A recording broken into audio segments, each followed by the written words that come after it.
here. It should be any minute now.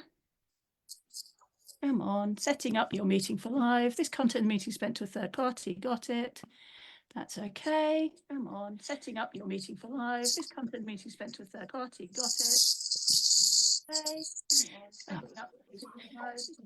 It wouldn't. Let's come out of that. It's done it again like it did last time, which it brings up my Facebook, and then you get this feedback loop. It's saying the same things over and over. Technology's a pain, isn't it? It is. So let me just, it has gone there. So yes, it's there. Yeah, I can hear you clearly now. Awesome. Awesome. We are there, and there is no loop now because I've turned it off on my computer and I can see it on my phone. So let me just invite people along to this on Facebook. No, that's not who I meant to send it to. Antonia. Right. Just be with you in a second. That's the one I wanted. Yeah, there we go. Right. Okay. So as I was just having a little chat with Naomi earlier, Claire, we were talking about the fact that it's the diagnosis of ADHD. I was talking about my exploration of my own feelings around being ADHD. And as I said in the post on Facebook, I've long suspected I'm neurodiverse because I've long felt very, very different. And that's the key thing. But I also felt like I was coping. And everything seemed to be going, you know, I got all my coping techniques. I kind of knew how to manage things. I avoided things that I struggled with, if I'm truly honest. Yeah. You know, if I found something was going to be difficult, I didn't do it. It was one of those things. I knew I had this strange idea of what time looked like. So I had my coping mechanisms, like as soon as technology came out and said your phone can link to your watch and your watch can tell you what to do, I did what my watch told me. And that's fine as long as I remember to put it in my phone. So it's nice when an invite comes in that puts it automatically in your diary, because that then automatically tells you what. And when I was a head teacher, I eventually managed to afford a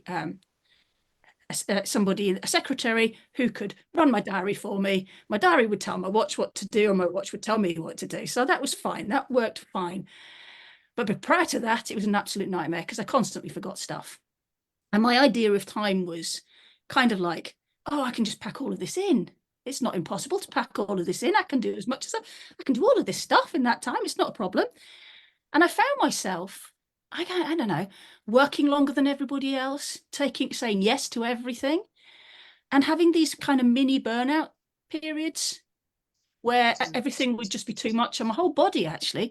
I mean, my mini burnouts to start with landed me in hospital every time because my body went, you are in pain in some strange places. You must be ill. And the doctors thought I was ill, found nothing wrong with me and sent me home again.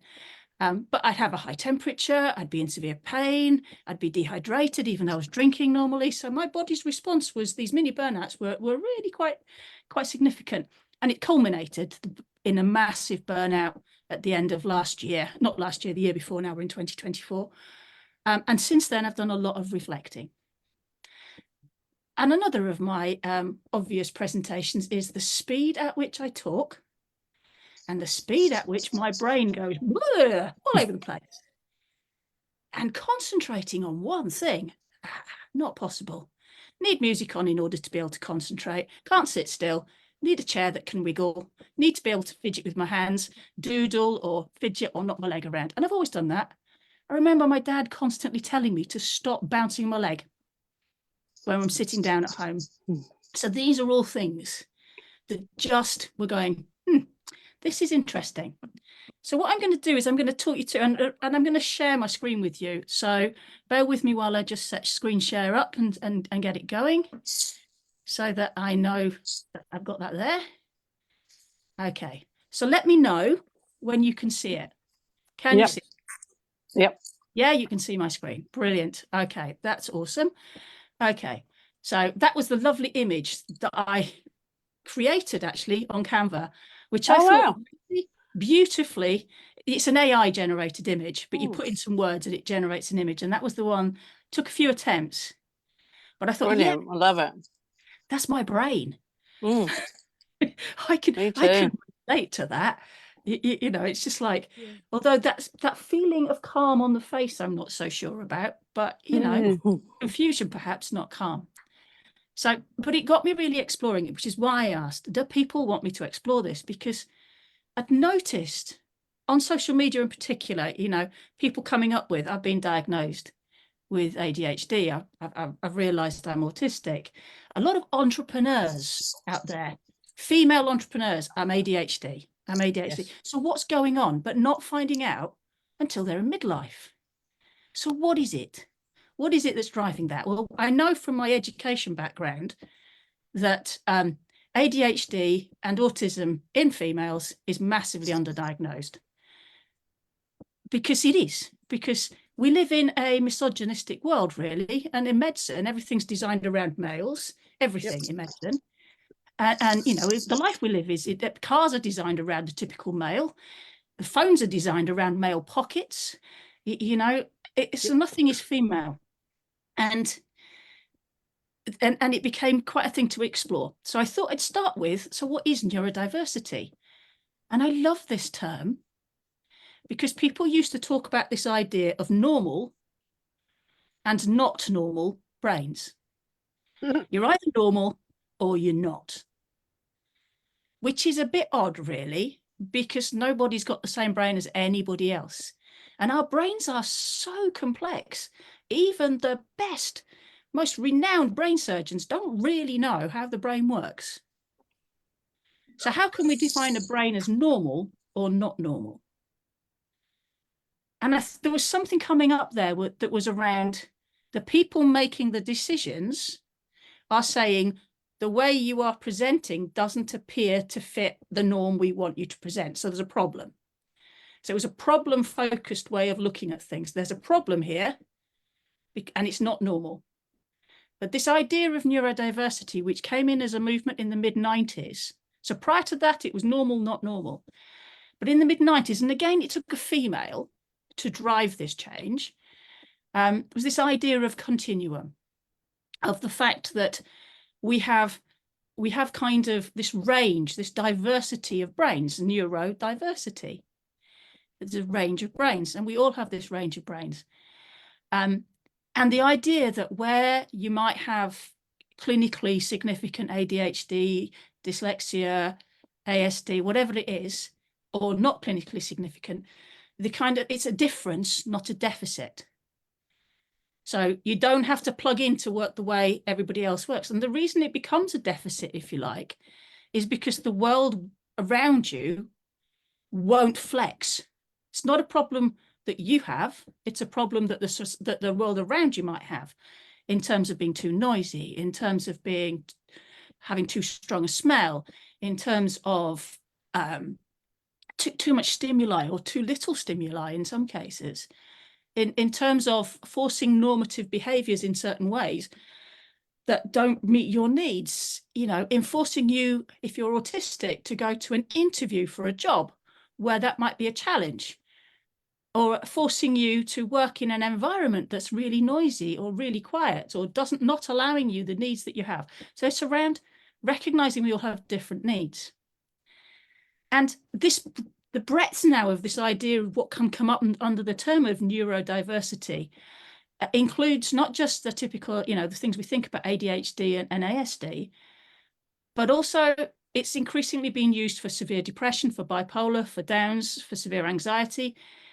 And you'll find, interestingly, further on, that actually one of the things that happens to females who sit in either ADHD or ASD often get diagnosed with severe depression, severe anxiety, bipolar disorder, complex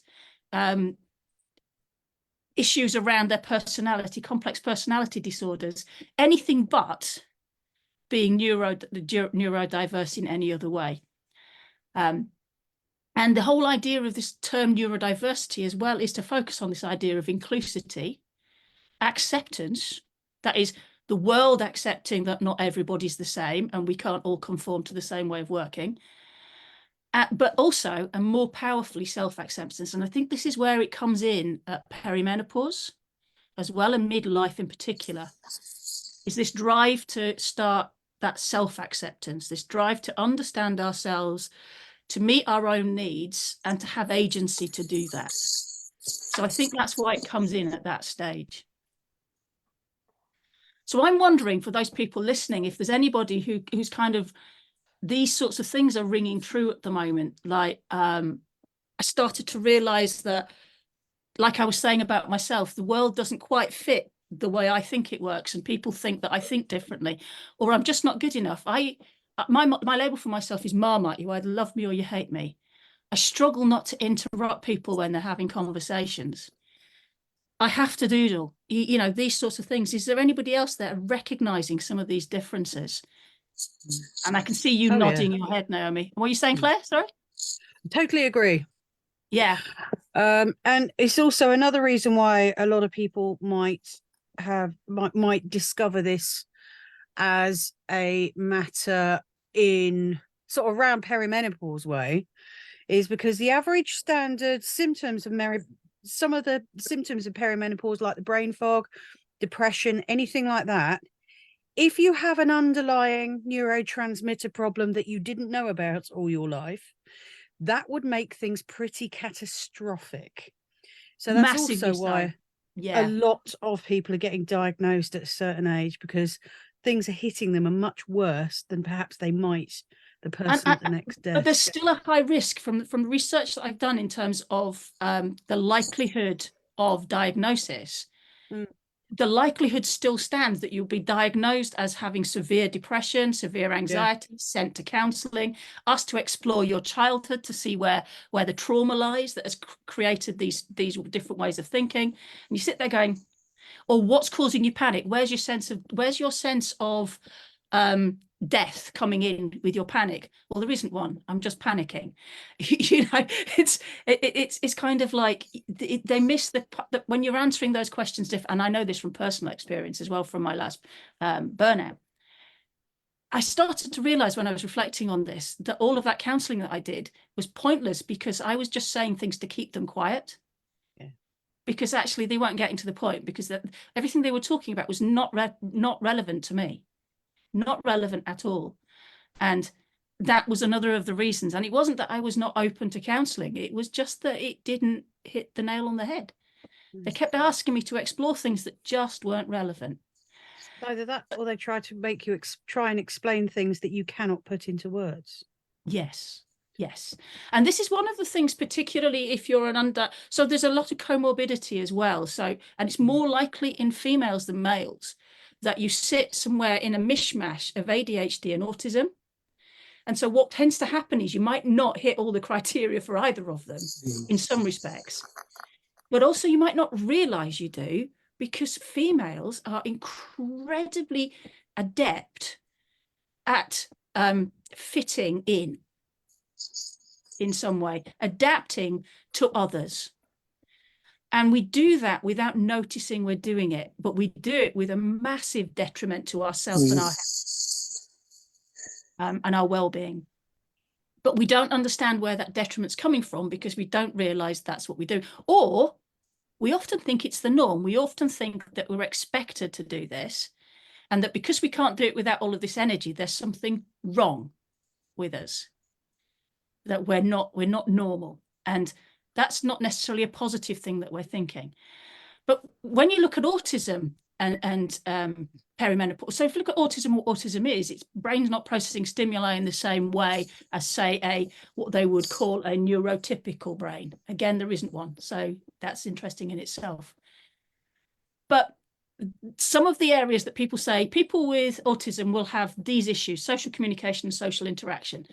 They often appear a lot less in women, and often women with autism are very socially adept at creating friendships and keeping friendships, but they'll avoid things in other ways, or there's a cost at the end of the day in terms of meltdown at the end of the day, or just complete sitting down doing nothing at the end of the day. This repetitive and restrictive behavior, often with girls, for example, it can be this, just playing with their hair, which lots of girls do, but it's an overstimulus, it's an over response in females. It's more obsessive than you would think, but it looks like normal behavior. Or, you know, restrictive behaviors, only doing certain things in a structure, often seen as being normal, as being organized and structured and routine oriented, as opposed to being a coping mechanism or a need. The hypersensitivity to light, sound, taste, touch is one that, and the misophonia. A lot of people who are not neurodiverse may have those. So it's not, it's not one of those things that you have to have. You might have some element of it, over or under sensitivity. And I've worked with children with both, and it's really interesting because I hear people saying they can't be autistic because they need to create noise and chaos. I think, yeah, it's the opposite. And the highly focused interests and hobbies are often missed because they're not in the areas, the girls and the females aren't obsessed with statistics and data and labels and names. The different foci. And, if it's a focus on being obsessed with cooking, it doesn't get looked at as being an issue, does it? Because, they're obsessed with cooking and we expect women to be obsessed with cooking. And if you've got extreme anxiety, you're going to be diagnosed with that, not autism. And meltdowns and shutdowns are dismissed as being hormonal. It's just the woman being hormonal, which leads to these feelings of inadequacy, shame, can't interact and do things the way society expects. And it's a whole inward attack on self because the world doesn't meet our needs. So ADHD is a lack of, so it's a misnomer calling it attention deficit hyperactivity disorder, because the hyperactivity can be in the brain. And with females, that is more likely to be where it is, in the brain. A very chaotic brain. So it doesn't look hyperactive. So people say, I'm not hyperactive, and forget that their brain doesn't stop. Anybody else's brain go 19 to the dozen constantly. And of course, you never have any idea that other people's don't. No, exactly. No. Why can't they keep up in the conversation? Why don't they understand that when they said that and then said that, I interpreted that and I got over here instantly, and I want to tell them that. Well, Why do the they not point know is, that? it's very difficult to diagnose if it's something very much on the inside, because you don't know that this is unusual. No, exactly. It's, it isn't unusual. It's happening all the time. It's been like that all my life, But therefore the overthinking, because the brain is so active and has, 10, 20, 30 tabs open constantly that it's interacting with, it also overthinks everything. And what happens with the ADHD brain quite often is the way it protects itself is by overthinking and avoiding feeling. So, in males, or the typical description of ADHD, because there are adult males also being diagnosed with ADHD because they didn't show the typical symptoms. It's the hyperactivity is what people think it is, the dysregulated poor behavior at school. It's not necessarily. It's also those girls who appear to be daydream but are actually thinking about 20 different things in the classroom. It is impulsivity. And that is about saying yes and then thinking, why the heck did I say yes? Because actually I haven't got time to do that, but now I've said yes, I better do that. So it's that sort of impulsivity, as well as, doing stupid things. It's not just stupid things. Girls and females are better at realizing things are stupid if they're physical things, but still say yes to things that they probably shouldn't. And emotional dysregulation can look so different. It can be bursting into tears. It can be having a complete meltdown. It can be sitting sobbing in the corner. It can be all sorts of different things. Doesn't have to be anger. Because your brain's too busy. How many people struggle with this idea of time?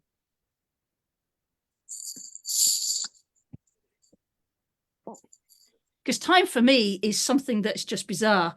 And I've got somebody here saying, I really struggle with putting my feelings into words. Is that common for others? Because I struggle with that as well. Yeah? Yeah, definitely. Feelings. Yeah. I've had coaches say to me before, sit and feel. And it's like, what's that? Don't want to do that. Let me analyze those feelings for you. I don't want to feel them. I want to analyze them. I want to stop them. I want to make them go away. I certainly can't describe them. And it's always been thought that autism was when you didn't recognize emotions. Now, I recognize emotions in others quite easily, but I can't necessarily recognize faces that have got images of emotions, because it's not the face that I'm going on when I recognize them in others. It's everything. And I'm not sure necessarily that I label everything appropriately for me. I don't know about others, but certainly trying to tell somebody that I'm feeling, well, let's explore when I was suffering with the burnout and going through the counseling. So talk to me about how you're feeling. Well, literally that might come out, I don't know, because it's hard, isn't it? This is me though, fidgety. Yeah, I'm definitely fidgety. And I can see you're multitasking there, Claire. I'd be doing that if I was. Oh, I'm mending a pair of gloves, yeah. So exactly. while I'm I'd sat be here. doing the same. You know, No, as I'm I sitting- can't just sit in a Zoom without having something to fiddle with no, on not the at all. side. Have to be No. able to do something with my hands. I often paint my nails when I'm in a Zoom, because it's something that I can't sit still enough to paint my nails normally, but that's something that means I can get it done when I'm in a Zoom. I like that. That's a really sensible way of doing it. I have to have a chair that moves, because I really can't sit still. I have to have a chair that moves. And at the moment, my hands are doing all sorts of stuff. My hands aren't still. Definitely noticed during like when the boys were younger and we'd be at like school things and stuff, that I'm always moving all the time. Like I can't just sit in a chair, and I'll look around and think everyone else is just sitting still, but I can't do it. I've got It's to uncomfortable, be tapping isn't my it? feet or playing with my hair or doing something all the time, that I can't just sit. Yeah, and that's that whole way. That's that need for stimulus, isn't it? It's that need to be doing something.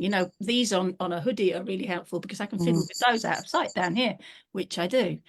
And the other one is, we can be really chatty. Really chatty. We can be really quiet, but we can be really chatty. We have a difficulty in noticing the volume that we are at times. We get overexcited and overstimulated. And the other one is our tendency to need to interrupt a conversation, because we have this urgency of need to say something, but that's partly because we can't keep in mind the whole conversation and remember to wait until the end, because by then we'll have forgotten and moved on with our thoughts. We also struggle often in following verbal instructions, because a little bit like dyslexia, and this is where it overlaps with dyslexia, it's keeping that structure in mind and remembering stuff and focusing on it. I mean, to do all of that is really hard. So imagine hitting perimenopause and all of these things that we've struggled with. We've gained coping techniques and we've worked our brains so hard to try and do, as Claire said, it changes, doesn't it? So typically what happens when we're masking, and it's women mask, and often women who don't know they're neurodiverse will be diagnosed with these things instead. Because I know migraines have been a thing all my life. Yeah, I've had so many mini burnouts. I've had a lot of extreme fatigue. I've been diagnosed with chronic fatigue at different points. And these things, people get medicalized that way as women instead of, and then we hit perimenopause, and all of the things of perimenopause kick in as well, and all of these things become much worse, much worse. We can't cope. Nope.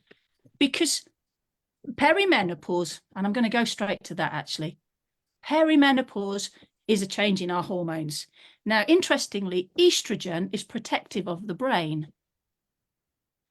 So when our estrogen levels are fluctuating, which happens in puberty, during our periods, which is menarche, pregnancy, and menopause, there's change in hormone level.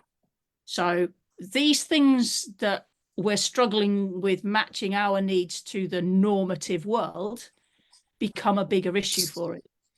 Now, one of the interesting things about ADHD and pregnancy is it gets better to some degree. It gets easier to cope with in pregnancy because there's a lot of estrogen there, and estrogen helps the brain use dopamine. So in an ADHD brain where there's slightly less dopamine and it's not that good at using what it's got, and that's in the frontal cortex. So that's cerebral frontal cortex is where the dopamine lower levels are a problem. So that's the executive function area. Because there's more estrogen during pregnancy, a lot more estrogen during pregnancy,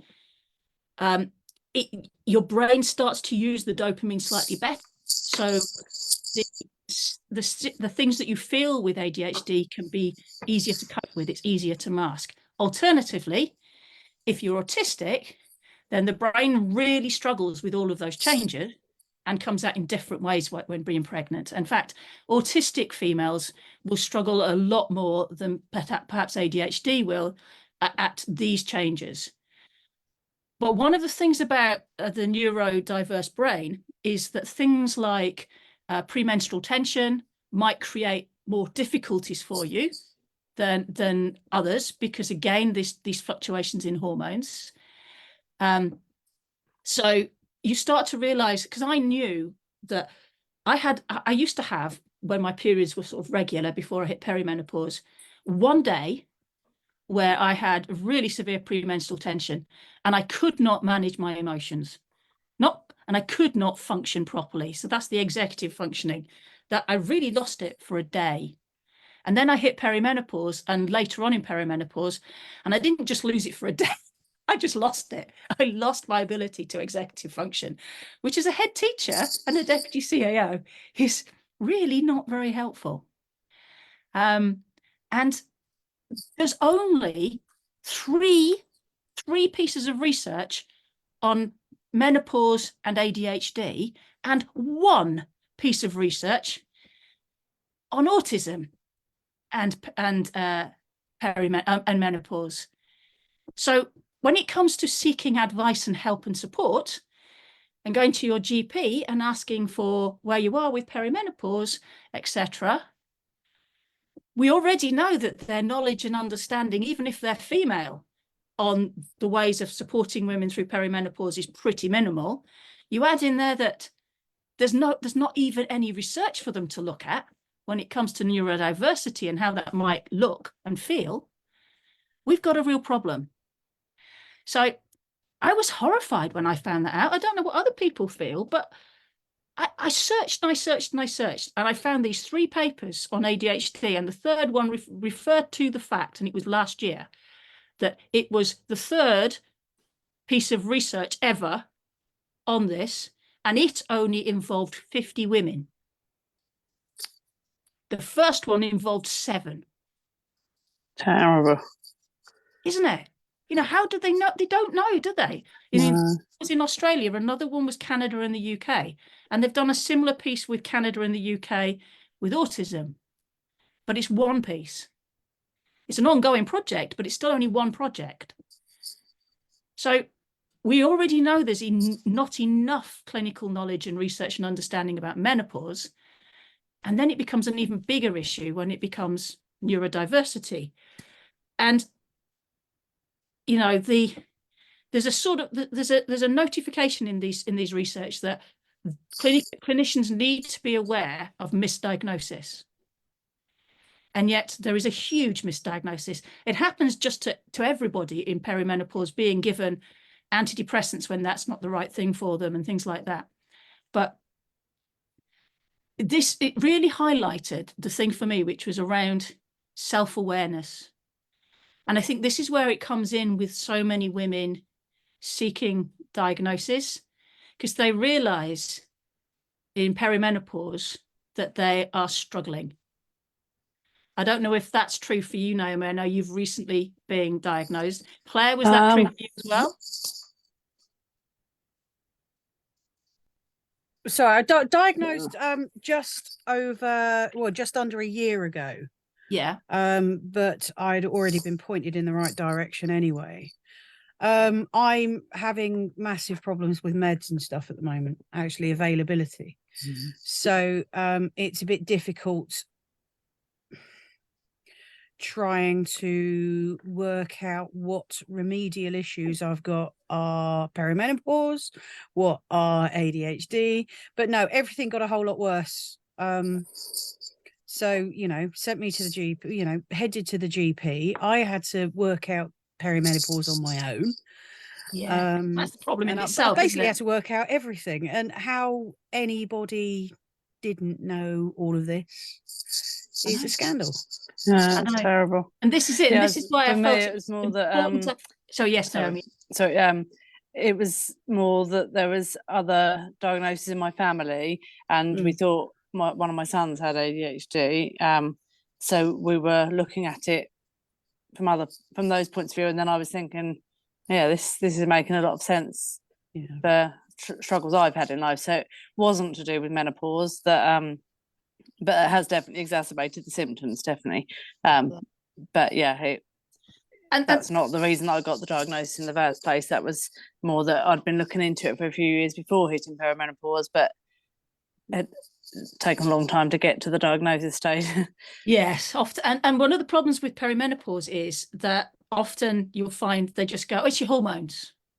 Well, it is, but it's a different hormone. If it's ADHD, it's dopamine. It's not estrogen, it's dopamine. But there's but you were talking earlier, Claire, about the similarities between perimenopause and ADHD in particular. And I've got a list here of some of those things. In terms of ADHD, but not perimenopause, it's things like impulsivity, hyperfocus, and disorganization. But then you've got, let me put my glasses on so I can actually read my own writing. I say I can read my own writing, that's not likely, but focus issues, fatigue, forgetfulness, anxiety, mood changes, sleep issues, libido, all sorts of things, fluctuations in how you're feeling, a whole range of things that are all both.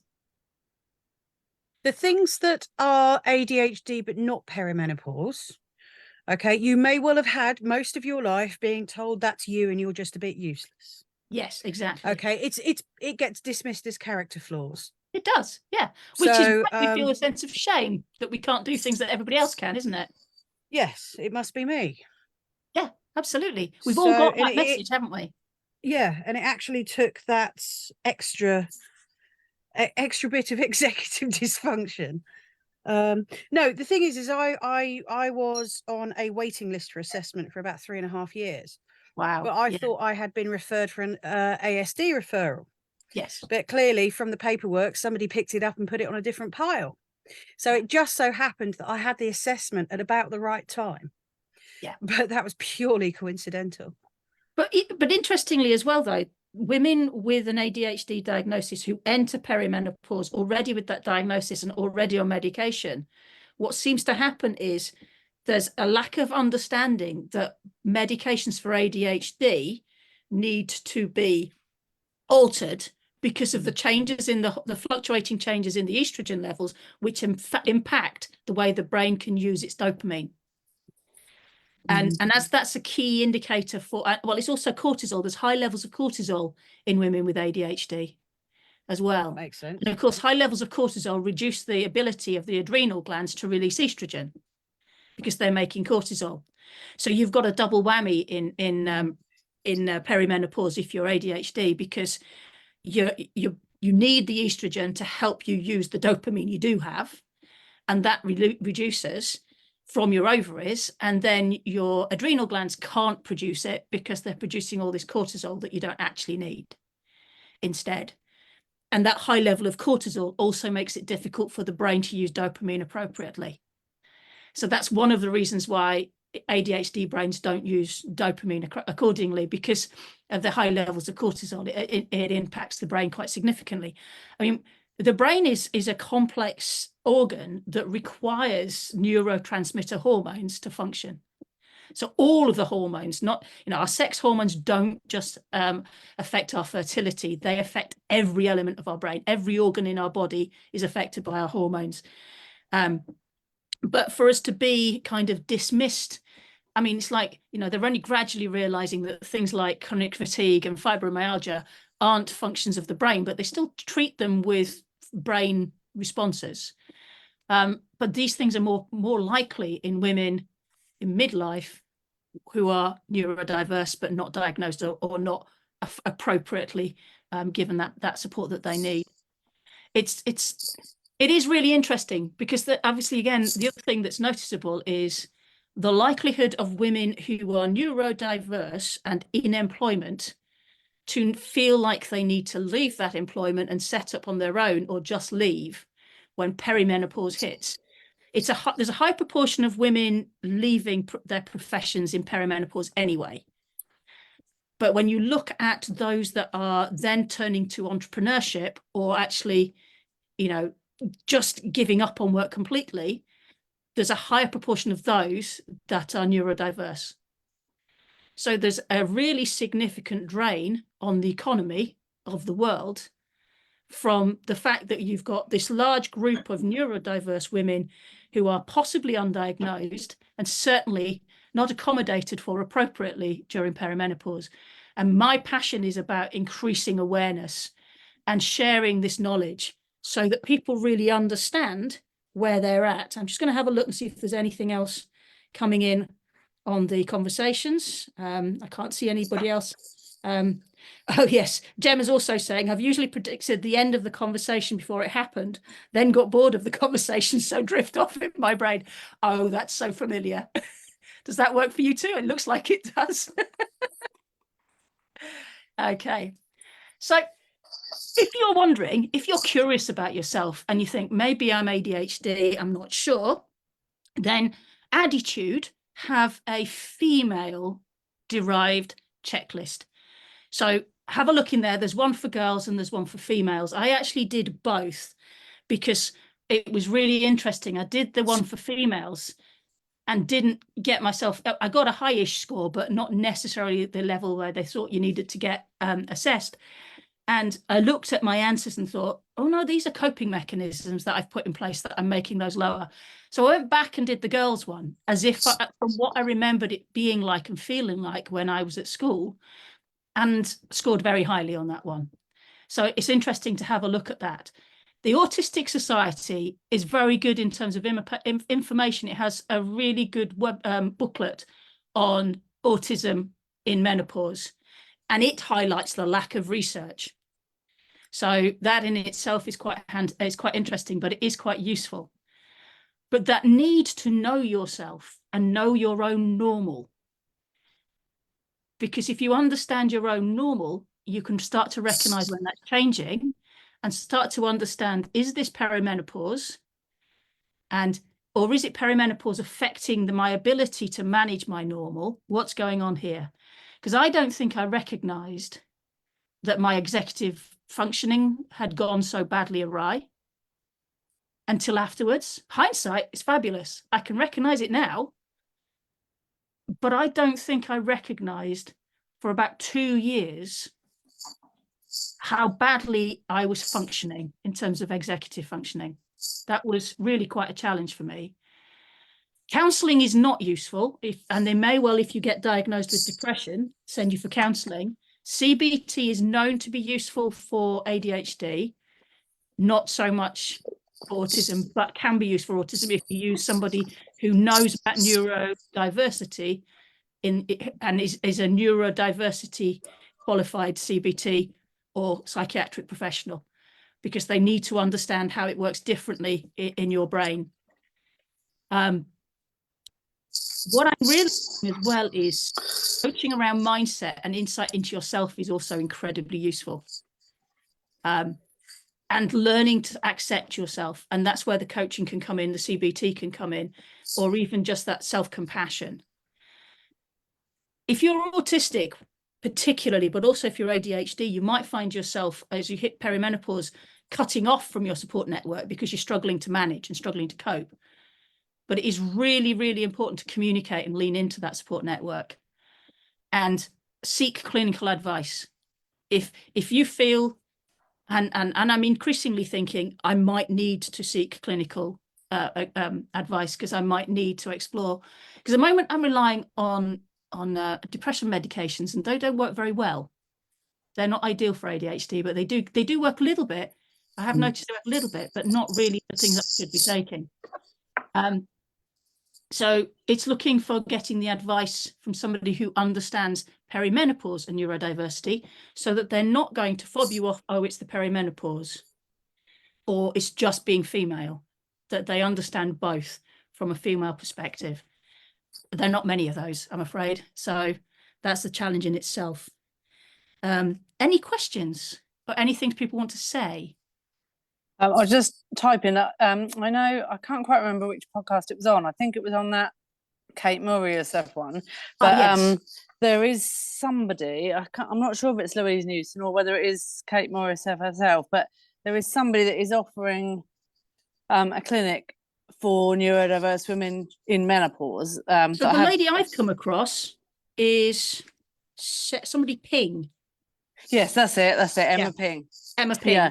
So I've got it on my list to go down that road, but I haven't got the money to do it at the moment. So there is somebody doing that, but I think that is what's needed, because Kate Morris said that, I'm not sure, but she was saying how people with ADHD will be affected differently by the menopause. So GPs are not going to necessarily prescribe you the right things because you need different combination, maybe the same hormones, but prescribed in a different combination. So yeah, I would like to look into that, but I haven't got to it yet.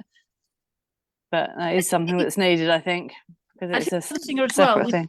With HRT and ADHD and autism, if you get the right HRT, it will minimize the impact of the perimenopause on your neurodivergency and help the masking you were doing to potentially get better. But I'm not sure where we are with the idea that we should continuously mask. I think we need the world around us to meet our needs, and us to create the world for ourselves that meets our needs rather than have to continuously hide.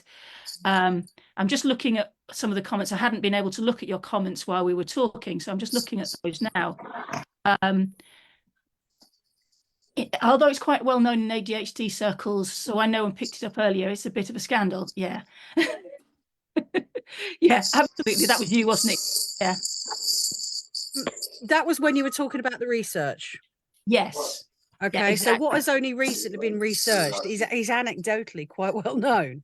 Yeah, but exactly. The fact that it's never really been picked up till recently. Well, it's to do with funding, but it's funding, and it's the fact that the whole funding model is aimed at looking at things that affect more people.